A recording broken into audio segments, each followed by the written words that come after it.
Welcome PokeMoshPitbeta. How's it going?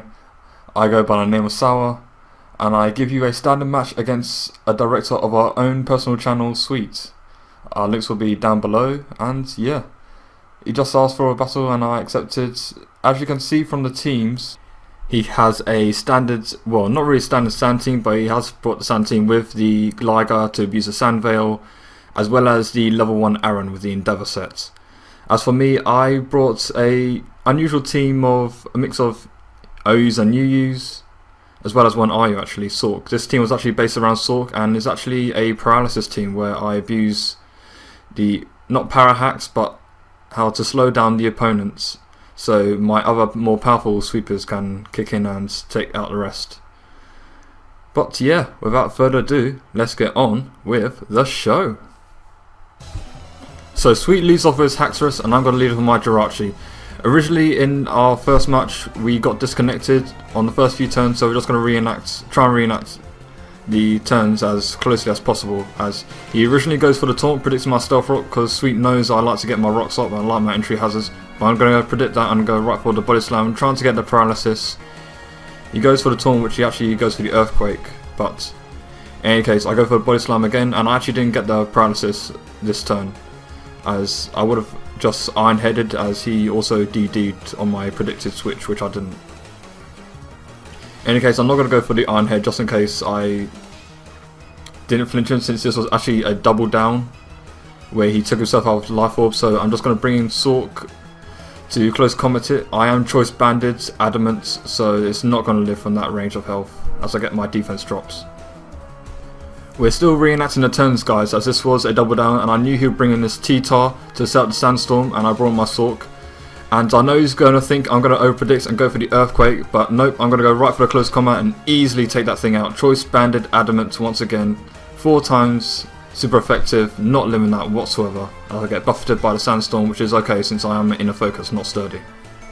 Now, in comes his Gligar. I was predicting a Toxic, which is why I go into Regicide, the Nidoking, but he goes for the Sand Tomb and gets a useless crit, which didn't really matter in the long run. And I'm just thinking, really Sweet, one of these weirdo origi sets. Oh, I go for the Ice Beam on miss, which I do also do that in the original, and we're now in uncertain territory now since this is where it disconnected. So he switches out thinking that the Sand Tomb would kill me, but he forgets that Sand Tomb only works if the Inducer stays in. So I don't die, and I reveal that I am not choice, I am Life Orbs, as I go for the Ice Beam and Flamethrower to kill off this Skarmory, as he just leaves it in to die, as he has no actual safe switching into my Nidoking. So in comes the Terrakion, goes for Rock Slide and kills me off, as now I've lost my ground resist, so now the Aaron can sweep my team, or can it? Either way, Whimsicott is in here, my Jamrock, as I go for the Stun Spore. This is the paralysis that I was talking about, guys, and now that thing slowed down. I go for the Leech Seed shenanigans. I'm just wasting time now. I want him to kill me off as quickly as possible, but thankfully the Sandstorm will kill me off thanks to 2 Sacred Swords. And now I'm going to go into my Lagiacrass, the Gyarados, get the Intimidate off.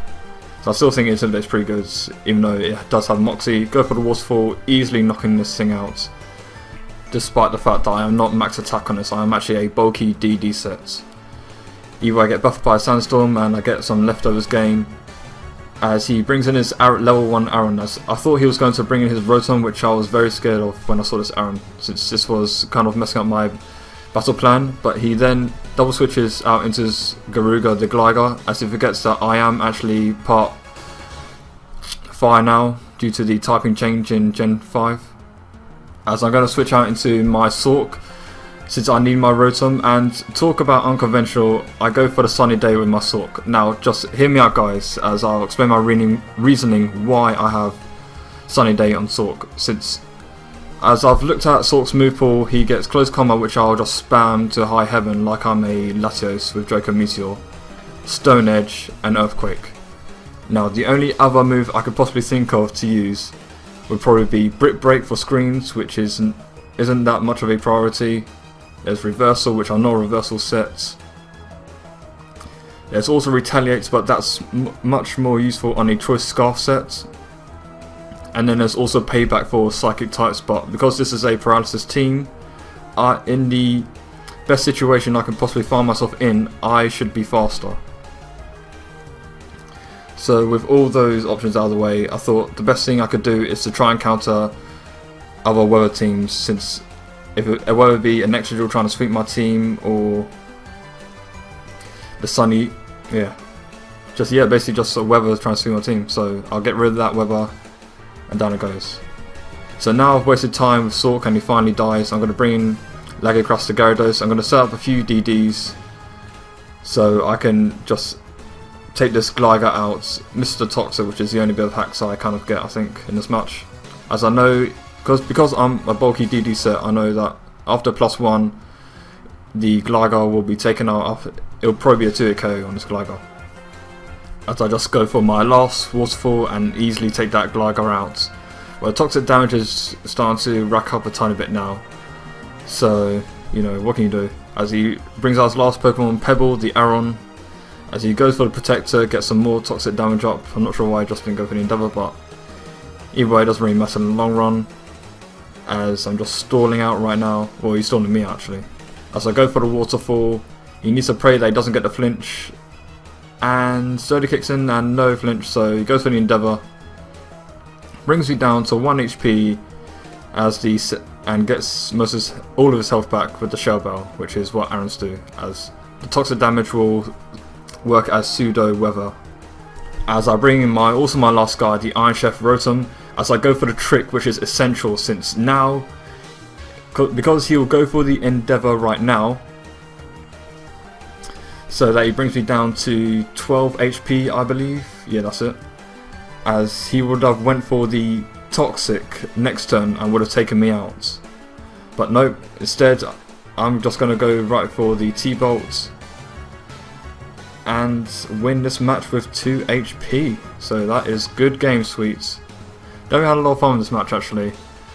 And just goes to show that how some people can let their guard down, since when he took out my Nidoking, which was my only Sandstorm resist on his team, he thought that he probably had the match in the bag.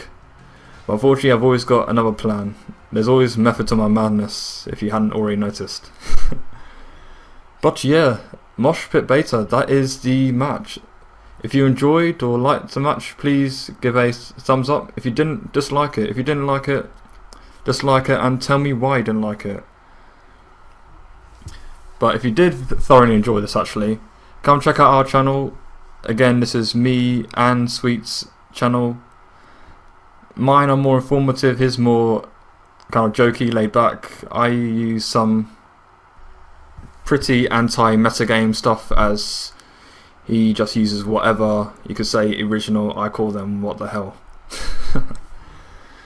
And we also do quite a lot of tiers. We actually do nearly all the tiers, but I don't do Lil Cup because that's just not my thing.